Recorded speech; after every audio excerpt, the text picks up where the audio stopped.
Good morning, class. Good morning, teacher.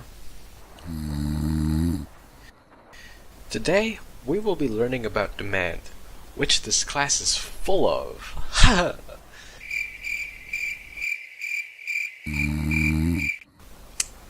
Get it? Because you're all here, which means there's a high demand for the class.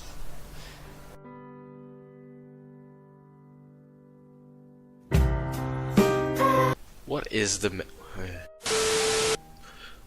demand? Demand is the quantity of a good or service that a consumer is willing and able to buy at a range of prices. The demand for a good or service can be influenced by values, media in society, environment or situation, income, complementary and substitute goods, marketing, etc. But the most powerful variable that affects demand is price. Economists try to isolate this variable and its effect on quantity demanded for a good or service by disregarding all other variables. This is known as ceteris paribus, which means all other variables remain the same. The law of demand. The law of demand states, as the price of a good decreases, the quantity demanded for that good increases, ceteris paribus, and vice versa. Let's look at an example. Here we have Anahira and her demand for concerts. We can see that at $80, she demands to go to 6 concerts. At $70, she demands to go to 8. At $60, she demands to go to 10, 50, 12, 40, 14, 30, 16, and 20, 18. This is also shown on the graph. When the price drops from $60 to $40, which can be shown as a fall from P to P1, we can see that her quantity demanded increases from QD to QD1. This is shown as a movement along the demand curve. But why does her quantity demand increase when price decreases? The income effect. As the price of the concerts fall, concerts become more affordable for Anahira, assuming that her income stays the same. This is considering ceteris paribus and works vice versa. The substitution effect. As the price of concerts fall, substitute goods / services, or things that can be bought or done in place of another, become more expensive relative to concerts. This means that Anahira is more likely to attend concerts instead because it is relatively cheaper. These all have to do with the idea of more affordability for concerts when price decreases. Shifts in demand. A change in price leads to a change in quantity demanded. Ceteris paribus. However, if we remove the assumption of ceteris paribus, we can look at other factors, other than price, that affect demand. Non-price factors that shift demand include taste and preferences, price of complementary goods, price of substitute goods, and income. Notice that I'm saying that these factors lead to a shift in demand. Change in price causes a change in quantity demanded, which is shown as a movement along the same demand curve.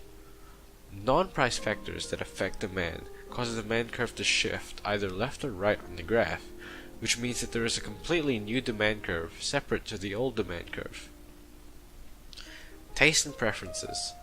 Consumer taste and preferences for a particular good can change depending on values, marketing, hype in society, and the news.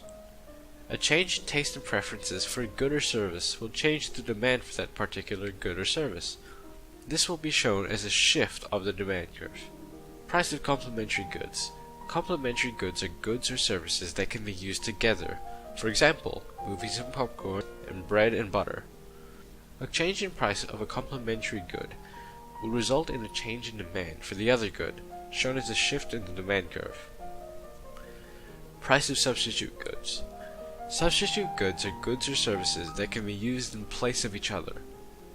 For example, bagels and donuts, or tea and coffee. A change in price for one good will change the demand for its substitute, shown as a shift in the demand curve. Income is the amount of money a person receives, either actively or passively, or money coming in.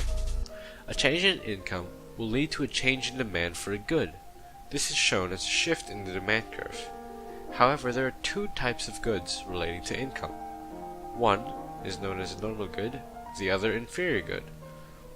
A normal good is a good that increases in demand as income increases, which is generally a higher quality good. For example, fillet steak. An inferior good is a good that decreases in demand as income increases, which are generally lower quality goods. For example, sausages, relative to fillet steak. Let's look at a scenario. The company that Anahiro works for starts to decrease employees' pay due to a higher cost in production. Supply. I will go over this in another video. As a result, Anahiro's income falls by 15%. Show and explain the effect that this has on Anahiro's demand for concerts. As we can see, there is a new demand schedule for Anahiro and her demand for concerts. The quantity after Anahiro's income decrease is now shown.